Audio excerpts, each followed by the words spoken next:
The UK national anthem is too boring. Welcome to Mark and Pete. Here's a thought. God save our gracious King. Oh hell, this anthem is a boring thing. We need an exciting celebratory song to sing, and to make our flags fly and fling. The nation is like a coiled spring, pompous ping. So God save the King and make him swing with a royal ring to go ding-a-ling. Yes, indeed, it's time for a new UK national anthem. Yes. So say I.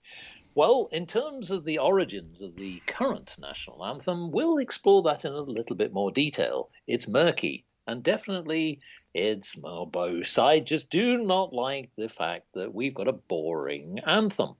It doesn't really inspire us. Now, King Charles III, this is your opportunity to make impact. Clergyman Pete, I ask you, should we now change the UK national anthem, or are you happy with the current boring version? Well, the problem is, I guess, that it is a bit too boring, but I see the history of it. It's been around for a few hundred years, and the sentiment is good, especially as it's got God in it, from my Christian it has got God point in it, of view. yes.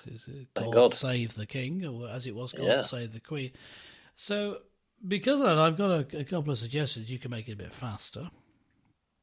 That's true. You could make it a bit of a backbeat. Yeah. What you could do in order to do that, so I have a simple solution to this, actually. This is the first suggestion for a change that I think will be universally applauded by our listeners, and that is you use the version that the Sex Pistols famously put out, God Save the Queen, obviously, which I think got across quite well the sentiments of the royalty. Got to the essence of it. They did, because, as we know, the opening lines were God Save the Queen, the fascist regime. Well, of course, what you could have is God Save the King, the fascist old thing. Yeah. But I think that might be, and I don't know, it's maybe me, possibly controversial. God Save the King, he's wearing his bling. How about that? I like that one. The crowd. But let's go back to the origins here. Yes. Where did it all come from? Who is responsible? Well, it does seem that when we actually look through the history books, that there's a variety of people who are actually attributed to possibly contributing to the national anthem. It goes back as far as to say that the melody is sometimes attributed to English composers like John Bull, but that goes way back to the 17th century. And Henry Purcell, and that goes into the 18th and 19th centuries. But the fact of the matter is, the poet and composer Henry Carey, and he lived between 1687 to 1743, has been cited as the author of the lyrics. Now, this is where the controversy goes a bit further. Having a boring song is one thing, but having controversial lyrics is another. Now, the thing here is that maybe we should possibly change some of the lyrics, update them, because they do make reference to an empire. Perhaps some of the words might offend some of our foreign listeners.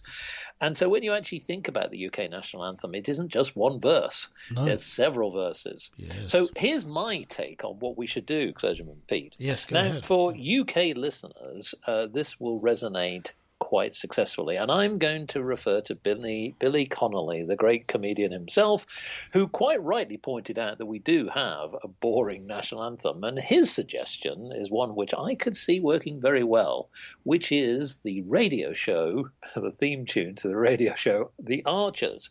Tum ta tum ta tum ta tum tum ta tum ta tum tum. Now, to me, that certainly gets everybody moving. Well, yes, I like it. Yes, but if you're going to go that direction, you might as well have the theme tune to Match of the Day, because that's even. Oh, livelier. now I like that one. There That you would be are. very popular. Yes. Let's do it. King Charles. I don't know how you get the lyrics. King Charles III, sir. If you're listening, we've got answers for you.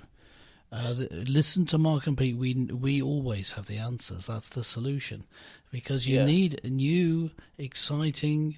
You either have the risque lyrics of "God Save the King" Sex Pistols version, or possibly Bling version, or you change to just a very, very British sounding tune, The Archers, or Match of the Day. I think Match of the Day actually trumps it. It's a bit livelier, but that's my opinion. And you need to. It might be a good idea to put words to it so that someone could sing it. Yes. Now, Can I make a suggestion? Yes. Can I make a suggestion here to course, King Charles? yes. Whatever you do not use anything from Ed Sheeran.